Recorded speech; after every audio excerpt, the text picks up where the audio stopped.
Olá, amigos da JPTV e do portal JP News. Estamos no ar para mais uma edição do programa Estúdio Aberto aqui pela Rádio Progresso de Montenegro, ao vivo e gravado pela JPTV. A meu lado, Remy Amandia. Tudo bem, Remy?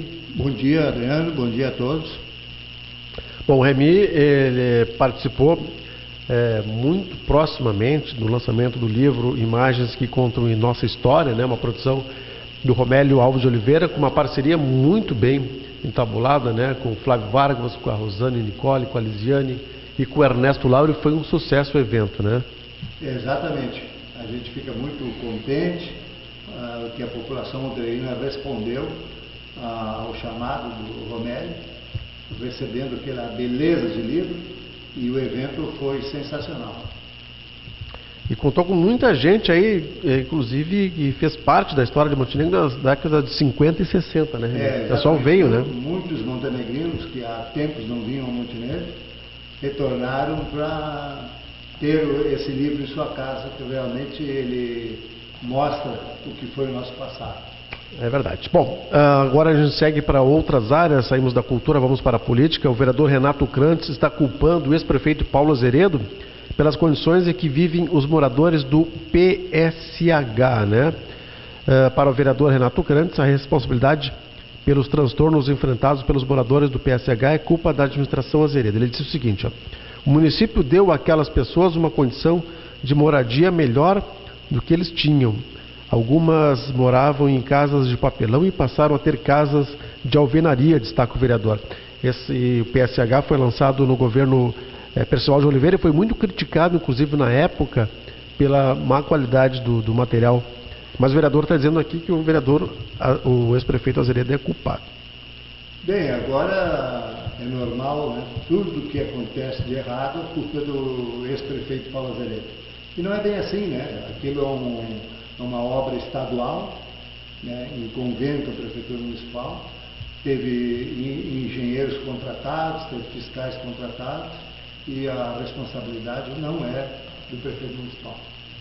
Muito bem, Remy Amandia vai, olha só, magistério, a tendência é de anúncio de greve por 10 dias a partir do dia 18, haverá uma Assembleia Geral e está vendo uma coisa diferente de outras possíveis greves, né? Há uma unificação aí dos servidores, né? Policiais, professores estão unidos e deve haver um anúncio a partir dessa semana de uma paralisação de 10 dias, Remy. Esse sistema já acontecia antigamente, normalmente com os ferroviários. Professores e ferroviários? Os professores entravam em greve, os ferroviários eram solidários. Os bancários entravam em greve, os ferroviários eram solidários. E agora está acontecendo isso. Se uma entidade só não tem força suficiente para movimentar uma greve, ela pega a adesão das outras para parecer um grupo mais forte e tentar motivar os governantes a conceder os valores que estão pleiteando. Muito bem, Remy. Tu já participaste como professor de muitas greves do magistério? Nunca participei de greve. Não sou a favor de greve, porque eu acho que o prejudicado sempre é o aluno. Eu acho que a maneira de conquistar os benefícios tem que ser de outra maneira, não prejudicando sempre a parte mais fraca, que no caso é o aluno. Em Porto Alegre, agora nas escolas federais, os alunos é que estão entrando em greve, em protesto aos salários dos professores. Quer dizer, o absurdo está acontecendo. E eu acho que a greve prejudica, talvez seja a única maneira, mas o prejudicado sempre é a parte mais fraca. Muito bem, Remy Amandia vai agora. A Prefeitura Municipal de Montenegro está trabalhando na criação de um conselho para tratar dos animais de rua. Inclusive, esse conselho terá uma verba disponível por mês para vacinação e castração de animais. Essa questão que envolve aí animais de rua sempre é um problema não só em Montenegro, né, Remy? Realmente está proliferando, né, a quantidade de animais soltos na rua. E tem que tomar uma providência, né? Tem que haver um canil municipal. Eu já sugeri isso para a administração anterior. Lá no recanto do balneário municipal, por exemplo, tem espaço e os animais poderiam andar soltos lá. Tem que recolher esses animais, eles não podem ficar na rua. Isso aí cria problema para o trânsito, problema para a criança, porque nem todos são mansos, como se diz, tem uns bravios e pode causar problema. Então tem que evitar esse mal e os proprietários não podem deixar os animais soltos na rua sem a guia e a coleira, conforme diz a lei. Bom, tu que és um frequentador assíduo ali da região central de Montenegro, do Café Central, existem ali vários cães, né, que inclusive criaram ali o seu território, né? Se passa, eu já notei, se passa um outro cão, eles avançam, né? Exatamente, tem dois proprietários, um morador da praça, tem uns 10 cães ali, e um é o recolhedor de papelão, que tem uns 10 cães que acompanham ele. São esses os cães que estão soltos na rua. E aqueles mantidos pelos taxistas também, né? São esses. O outro grupo. Não, é o mesmo grupo. É o mesmo grupo? É o mesmo grupo. Eles ficam por ali, aí os taxistas dão comida, aí no café dão comida, aí eles ficam nessa zona aí, perambulando. É uma quantidade de 20 cães, aproximadamente. Não estão sempre juntos, né? Mas a quantidade que a gente observa é em torno de 20 cães. Mas isso é uma novidade, né? Por exemplo, a comunidade botando caixas para os cães dormirem dentro, dando comida. Até então não havia isso, né, Reni? Pois é, eu digo para as pessoas que fazem isso, eu digo, olha, por que tu não faz um benefício e leva esse cão para a tua casa e cuida dele? Ah, lá em casa eu não quero. Eu digo, então tu não alimenta aí na rua, porque cria um problema para a sociedade. Claro. Né? Eles procuram aonde dão alimento. Se não der alimento, nós tínhamos aqui do lado de casa, a nossa vizinha Maria ali, Maria Bozeto, ela alimentava na calçada. Tinha aproximadamente 50 cães ali, diariamente vinham ali, e ela esparramava a comida na calçada. Aí a prefeitura tomou uma atitude, proibiu, não tem mais cães ali na calçada. Eles procuram onde tem alimento. É que nem o pedinte de rua. Se tu der um dia para ele, ele vai te procurar todos os dias. Agora, se tu não der, ele não vai te procurar. Tá certo. Olha só, uma análise interessante aqui que está no portal JP News. Movimento anti-Dilma mostra força, mas dá sinais de desgaste, né? Aconteceu em vários pontos do Brasil ontem, principalmente em Brasília. Manifestação pedindo a cassação, impeachment da presidente Dilma Rousseff. E aqui uma matéria interessante para especialistas ouvidos pela Deutsche Welle, que é a televisão estatal da Alemanha. O crescimento tímido em relação aos protestos de abril mostra que esse tipo de movimento terá dificuldade de desempenhar um papel determinante para forçar uma eventual saída da presidente. O povo brasileiro não é habituado a esse tipo de protesto. E quando acontece, tem alguma coisa, algum partido, alguma entidade forçando a barra. Porque naturalmente o povo não vai às ruas. Nós somos assim, nós sofremos, mas não protestamos. Isso faz parte da história do povo brasileiro. Inclusive o contrário, como dizem lá fora, da desgraça o povo brasileiro arruma sempre uma maneira de fazer uma brincadeira, uma gozação e não leva a sério. Por isso talvez as coisas aconteçam tão gravemente no nosso país. Muito bem, olha só, outra análise sobre esse mesmo assunto, diz aqui a Deutsche Welle fez uma matéria bem legal, que os tucanos, que teoricamente são os principais opositores ao governo Dilma, estão divididos, né? Enquanto aí PSDBistas clássicos como o senador Aloysio Nunes, Aécio Neves e José Serra defendem o impeachment de Dilma e fizeram campanha a favor dessa manifestação. Outros, como Geraldo Alckmin e Fernando Henrique Cardoso, já se manifestaram contra. Exatamente, sempre essas situações têm divisões, porque eu assisti um programa na TV News, onde Globo News, diversos cientistas políticos se reuniram para discutir a situação. Seria o seguinte, né? Se houver o impeachment da presidente Dilma, quem é que vai assumir o governo? PMDB? Essa é a pergunta, e daí as pessoas se colocam nessa situação futura. Então não são a favor da situação futura, então ficam divididos. Não sabem o que vai ser melhor ou o que vai deixar de ser. O importante é que houvesse um acordo de todas as forças e uma solução dentro de um acordo comum que pudesse atender todas as reivindicações. Claro. Aí teria sucesso. Inclusive poderia ser até com a permanência da presidente, mas com um acordo. Assim como a situação está, ela está dividida e vai ficar sempre dividida. Pela ordem sucessória, seria o primeiro, o vice-presidente, né, Michel Temer, e em segundo, no caso do ser impedido também o vice, seria o presidente da Câmara, né, que é o presidente do Congresso. Mas o presidente do Congresso daí com a marcação de uma nova eleição. O substituto é apenas o vice-presidente. Então, aí que está a discussão. Muitos queriam que houvesse uma decisão judicial. Aí seria deposto o presidente e vice, a chapa.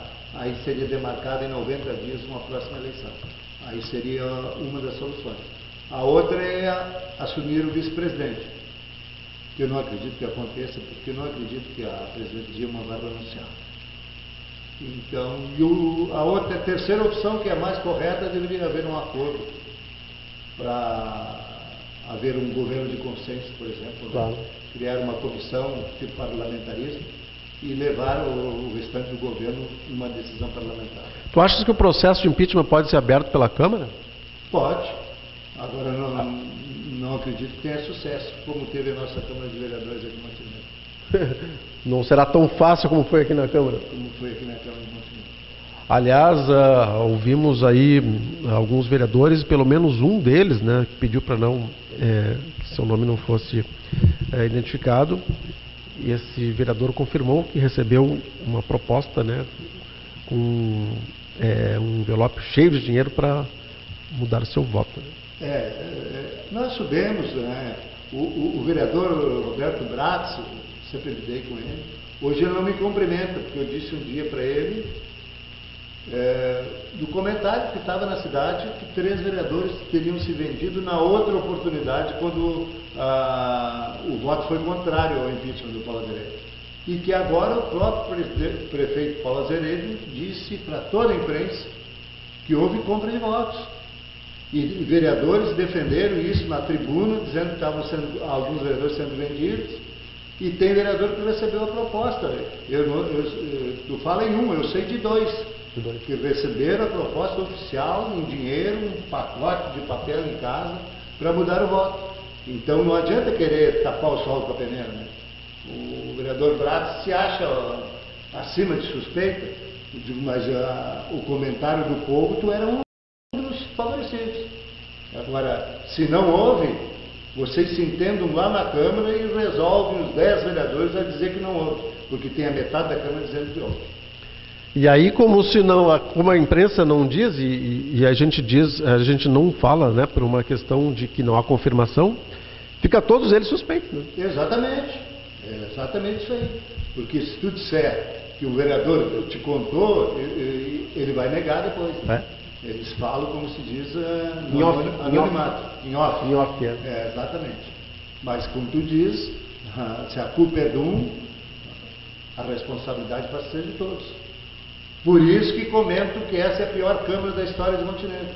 Eles não querem aceitar, mas esse é o comentário na cidade. É a pior Câmara da história de Montenegro. Por causa do mensalinho que chamam de Montenegro. Remino, na época que tu foste vereador, chegaste a receber alguma proposta, ou soube de algum colega que recebeu proposta? Eu soube sim. E houve também fatos concretos. Mas ali era o seguinte... Que tipo de votação era? Para a escolha do presidente da Câmara. Nossa Senhora! Inclusive eu perdi uma eleição assim. É mesmo?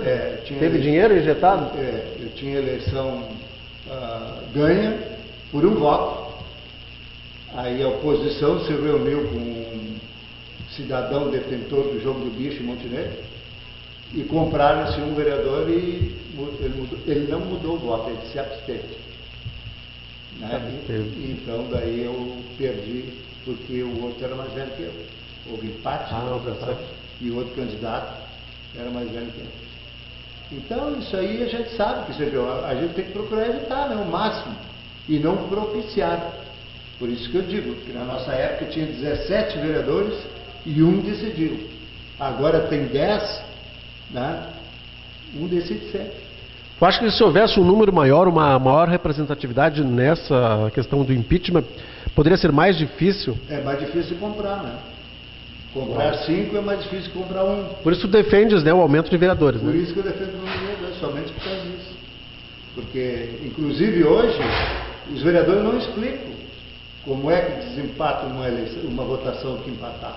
Eles não explicam. Tem 10 vereadores, 5 a favor, 5 contra, como é que desempata? A gente pergunta e eles não explicam. Tem que fazer um arranjo para desempatar. Nesse caso, nessas votações terminativas, o voto do presidente não tem peso 2, né? Não tem peso 2, a não ser que eles atribuíram o peso 2 para... Eles podem fazer isso, né? É uma maneira de desempatar. Mas a lei municipal não dá esse peso ao presidente. Só dá a obrigatoriedade do presidente votar quando exige 2/3. Ah, sim, tá? claro. Toda votação que exige 2/3, aí o presidente é obrigado a votar. Então, se dá empate 5-5, como desempate, até hoje não sei. Bom, Remy, agora a gente sai da política, sai dos assuntos de Montenegro, vamos para o esporte. Vamos começar com o esporte em nível de estado, né? A dupla Grenal jogou em horários diferentes no domingo, o Inter empatou e o Grêmio venceu mais uma vez por 2-1. E o Remy assistiu aos 2 jogos, né, Remy? Assistiu os 2 jogos. O nosso campeonato brasileiro está sensacional. E há quem ainda não defenda esses pontos corridos, né? Tem gente que ainda não quer os pontos corridos. Esse campeonato é sensacional. Tanto na turma de cima, na turma do meio, na turma de baixo, tudo, cada rodada... o mais interessante é que é do início até a última rodada, né? Exatamente. O ano passado foi decidir tudo na última rodada. E esse ano está propenso a acontecer a mesma coisa. Os melhores times, quando tu vê, eles perdem pelos piores, por 2-0, 3-0, que nem aconteceu em São Paulo no domingo. Perdeu em casa 3-0 Goiás, no Goiás. E eu assisti o jogo também. O Goiás jogou um futebol belíssimo. Belíssimo. O Inter melhorou bastante defensivamente, né? E conseguiu um empate lá em Minas, um ótimo resultado. E o Grêmio aqui era para ter perdido no primeiro tempo 3-0. E conseguiu no final, com uma falta, vencer o jogo. E é assim o campeonato. Por isso que os estádios estão recebendo excelente público. A quantidade de público presente nos estádios esse ano eu acho que praticamente está dobrando do ano passado. Certo. E esses jogos das 11 da manhã do domingo parece que pegaram de vez, né? Esse horário é sensacional, porque deixa o resto do domingo livre. Né? Quando o jogo é às 4 horas, tu te prepara para o jogo, vai ao estádio, terminou o domingo. Assim tu vai lá, sai do jogo, tu nem almoçou. Então começou o domingo. Então por isso que agradou. Todos os clubes querem jogar às 11 horas agora. É interessante que na grade de programação também esse horário, no meu modo de ver, ele veio para concorrer com o campeonato italiano, né? Que até então não se tinha opção de esporte de campeonato brasileiro nesse horário, né? E o pessoal não acreditava que ia agradar tanto esse horário, né? Tanto é que colocavam um jogo por rodada. E agora os clubes tudo querem esse horário. Surgiu uma especulação que haveria pelo menos alguns jogos no sábado à noite, às 21 horas ou 22, né? 22, horário de TV aberta, né? Tem das 21, né? Mas é fechada, né? Sport TV só. E havia uma especulação para a TV aberta também, que a Globo abriria um espaço na sua grade, mas isso acabou não se confirmando. Né? Sábado à noite eu acredito que aí é a hora da boate, a hora do baile, né? Então é difícil reunir um público grande, mas esse horário das 11 horas está espetacular. Domingo pela manhã, então, sempre temos jogos a partir das 11 horas da manhã. Bom, vamos lá então. O avião que caiu na Indonésia levava cerca de $500 mil. Autoridades foram enviadas ao local da queda da aeronave que levava 54 pessoas a bordo. As fotos dos destroços foram divulgadas, né? Como temos tido queda de aviões aí, né, Remy? E repleto de dinheiro também está sendo costume também. Tá certo. Bem, a gente chega aqui com mais notícias, mais informações do nosso portal JP News e também de outros portais que trazem destaques nessa segunda-feira de manhã. Lembrando que o programa ele é gravado na segunda-feira pela manhã e é veiculado em vários horários aí na programação da JPTV. Fica disponível também no portal JP News. E este programa é transmitido ao vivo pela Rádio Progresso de Montenegro. Remy, após voltar aos 3,50, o dólar comercial perde força e é negociado abaixo de 13,48. No mercado das ações, a Ibovespa subiu. No teu dia a dia, tu chega a sentir quando há oscilação do dólar ou não chega? Não chega. conhecimento. Essa é apenas jornal, imprensa que divulga, né? Porque os preços hoje, a nível do supermercado, eles são alterados mensalmente, né? Antigamente, diariamente era alterado os preços. Hoje é mensalmente ou quando vem uma nova mercadoria na reposição. Então a gente dificilmente nota assim, essa oscilação para baixo ou para cima do dólar. Muito bem, vamos lá. Começaram os preparativos para o Natal iluminado, né? Algumas pessoas criticam o Natal que é realizado em Montenegro pela falta de expressão e tal. Como é que tu analisa essa questão das comemorações de Natal nível de cidade, Remy? Bom, eu acho que tem que haver, né? Porque isso aí atrai os visitantes, a redondeza toda para vir comprar aqui no Natal. E é um incentivo aos comerciantes. Agora, tem que avaliar os gastos, né, Breno? Tem que avaliar se o que acontece normalmente é que gastam muito para uma realização muito pequena da iluminação de Natal. E é isso que tem que ser avaliado. Eu acho que deveria deixar por conta do comércio fazer isso, né? Os sindicatos de lojistas, claro. Tá? Então a prefeitura fazer um repasse de um valor estipulado aí para fazer o embelezamento e eles se encarregarem disso, que eu acho que ficaria algo mais atraente para os consumidores. Tivemos bons tempos aí que a torre lá do morro era iluminada, tínhamos também uma estrela cadente muito bonita, né? Aquele ano foi um sucesso, né? Aquela estrela em cima do morro, o cometa. Cometa. O cometa em cima do morro, aquele ano foi sensacional. É isso que nós precisamos, né? Ideias novas, né? E atrativas. Não, de repente começam a pendurar coisas nos postos ali que tu nem identifica que produtos são. E quando tu vai olhar o custo, aí tu te apavora. Então, tem que haver pessoas entendidas para proporcionar novidades e com efetividade.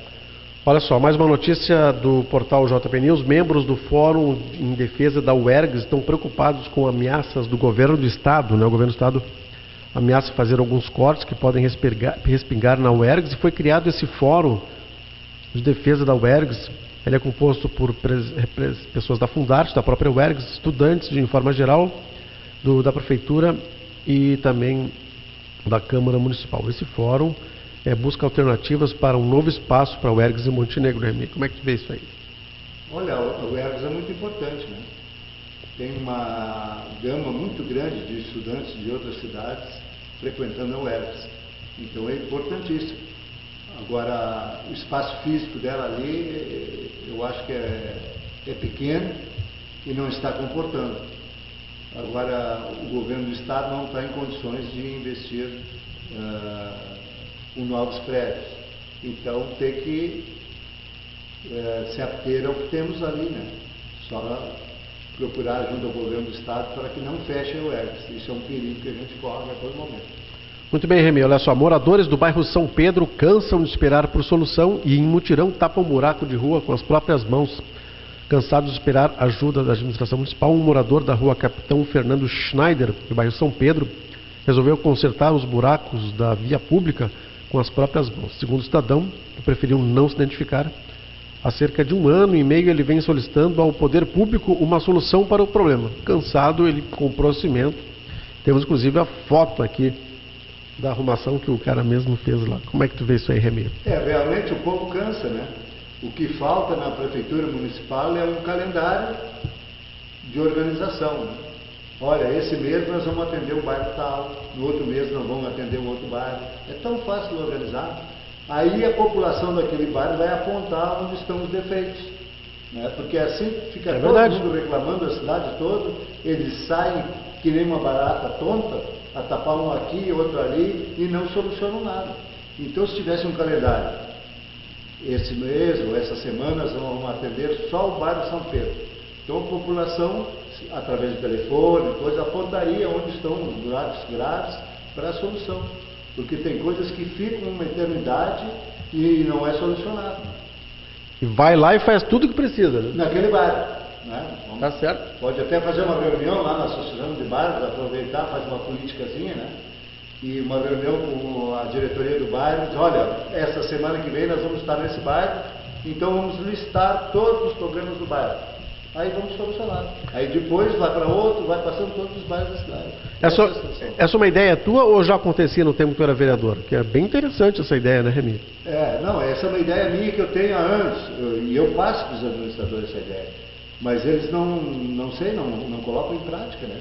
Inclusive a Câmara de Vereadores, eu sempre dizia, olha, façam uma visita global de todos os vereadores um certo dia da semana num bairro e ouçam as reivindicações daquele bairro. Na outra semana no outro bairro, na outro bairro. A população vai se sentir valorizada e vai se interessar em apresentar os problemas. Assim, que nem nós falamos dos protestos, a população cansa de reclamar. Claro. Né? A mesma reclamação 50, 60 vezes e não há o conserto. Aí desiste, né? Então, se organizar direitinho, vai ser consertado, com certeza. Tá legal, Remy.